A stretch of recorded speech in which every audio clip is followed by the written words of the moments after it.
అంటే మనకి mental disorders చాలా ఉన్నాయి కదా! వాళ్ళకి ఇంకొంచెం తీవ్రత ఎక్కువుంది. అవును. బాబా లెక్కన ఏంటంటే కామక్రోధ లోమ అహంకారం అంతా మెంటల్ డిజార్డర్సే. హాస్పిటల్ ఓపెన్ చేసి ఆయన చేస్తుందే వైద్యం దానికి. హ్మ్.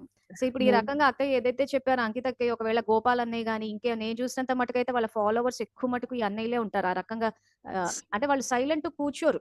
ప్లస్ మెయిన్ బాబా జ్ఞానాన్ని ఒప్పుకోరు. రుజువులు చూపించినా ఒప్పుకోరు.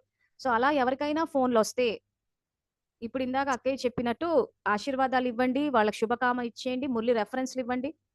మీ వైపు నుంచి ఎంత వాళ్ళకి శక్తినివ్వగలిగితే అంత శక్తినివ్వండి.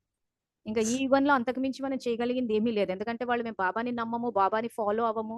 ఇప్పుడు అక్కయ్య చెప్తున్నారు కదా! మేము సిస్టర్స్‌ని ఫాలో అవుతామంటే అది వాళ్ళు తీసుకున్న నిర్ణయం. ఎవరు ఏ నిర్ణయం తీసుకున్నా మనం గౌరవించాల్సిందే.